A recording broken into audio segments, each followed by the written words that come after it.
Support comes from Mosby Building Arts, replacing old windows for smoother operation and home comfort. More at callmosby.com.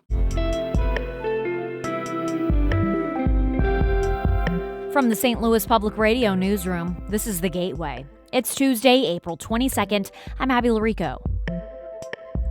The University of Missouri system has provided guidance on how faculty and staff should comply with the Trump administration's efforts to deport some college students. But the order has its critics. Things like this are really not to the benefit of students.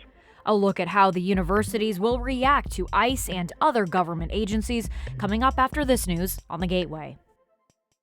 St. Louis Catholics are celebrating the life of Pope Francis, who died Monday at Casa Santa Marta in the Vatican.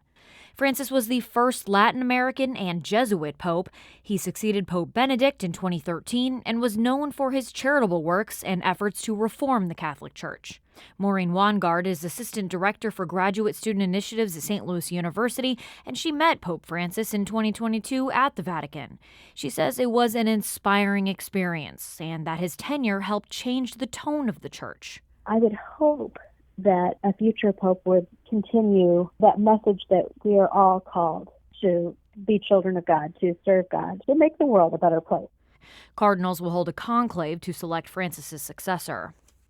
A Metro East City Council approved a nearly $300 million mixed-use development last night, and as St. Louis Public Radio's Will Bauer reports, O'Fallon city leaders believe the residential, retail, and entertainment space could be transformative for their city of 32,000. The development will be known as Park Place. It's located in the northwest part of the city. The O'Fallon City Council unanimously passed 7 ordinances and 2 resolutions, all tied to the development.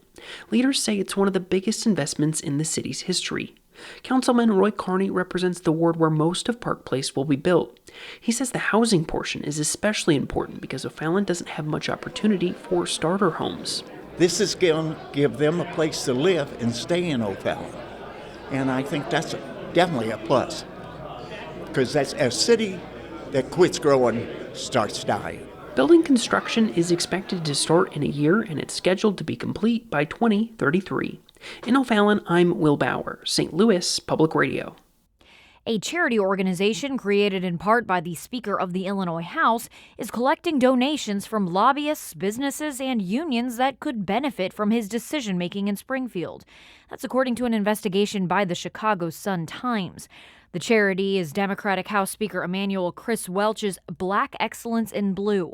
Sun-Times reporter Mitchell Armentrout says donations to charities are recorded differently than campaign donations. Just once a year, they have to tell the public how much money they've raised, but they don't necessarily have to say who has given them that money.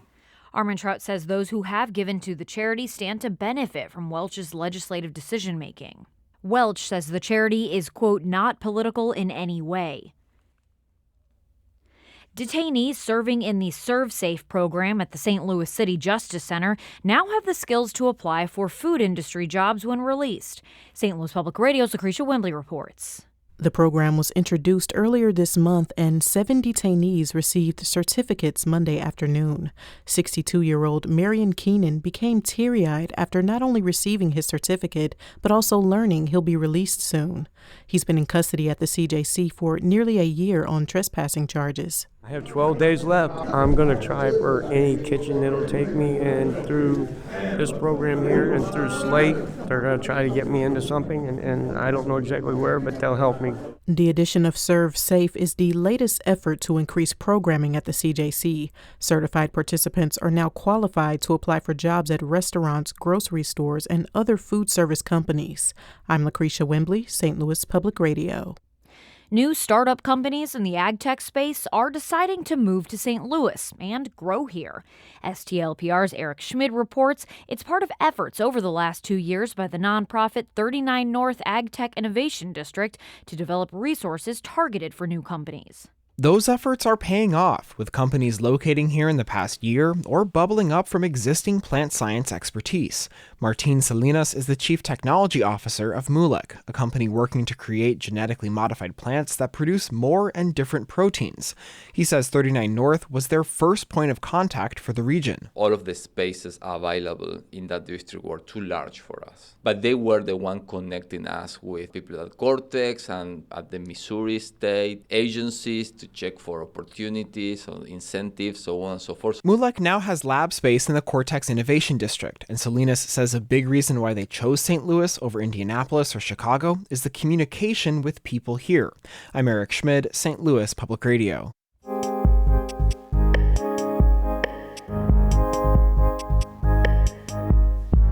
UN President Mun Choi has signed an executive order outlining a process for law enforcement compliance.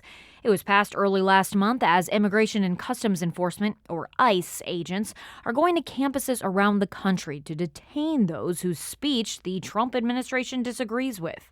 Aminah Jenkins reports on how the UN policy works for both staff and students. Executive Order 51 outlines the process for faculty to address what the order calls, quote, non-routine contacts with government agencies, including law enforcement. The order requires faculty to contact their supervisor and the UM Office of General Counsel and wait for further directions. During the MU General Faculty Council meeting on April 2nd, President Choi said the order was drafted because of faculty requests for more guidance. What do we do if we have ICE individuals come in and try to apprehend one of the members of the class? Tom Warover is the chair of the MU Faculty Council.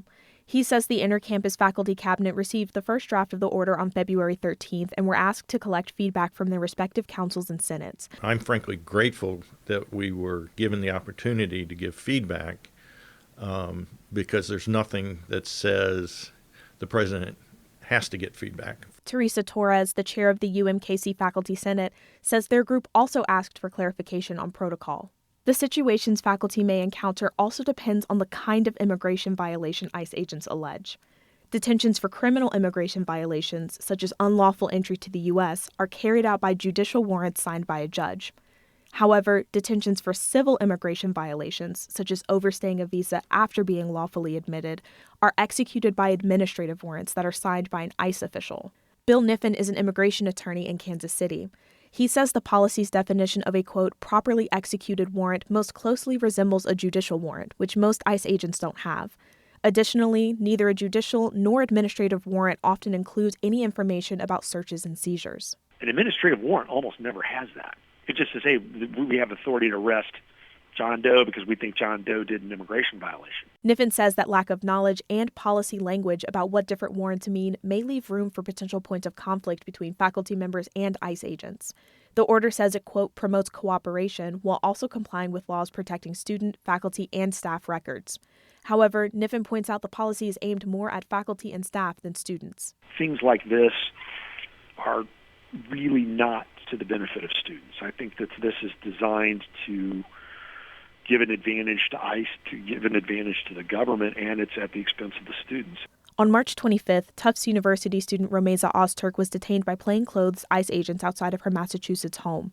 The State Department canceled her visa, with many believing it to be the result of an op-ed she published last year calling for the university to divest from Israel. News reports have since indicated such incidents are causing fear amongst international students across the country if they engage in any form of oppositional political speech. International students at MU told me that they are cautious today. They expressed the reasons for students getting their visas revoked are very unclear. I spoke to in early March, the State Department began revoking several student visas for engaging in what the administration calls, quote, destabilizing acts. However, some students have had their visas revoked due to minor offenses, such as unpaid traffic tickets. International students at the University of Missouri, Missouri State University, and UMKC are among those who have had visas revoked.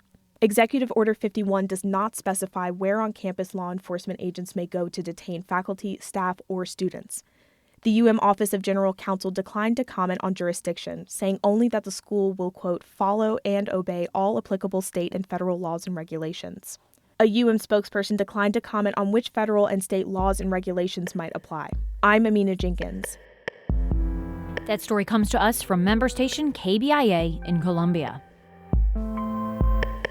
The Gateway is a production of St. Louis Public Radio, a listener-supported service of the University of Missouri St. Louis.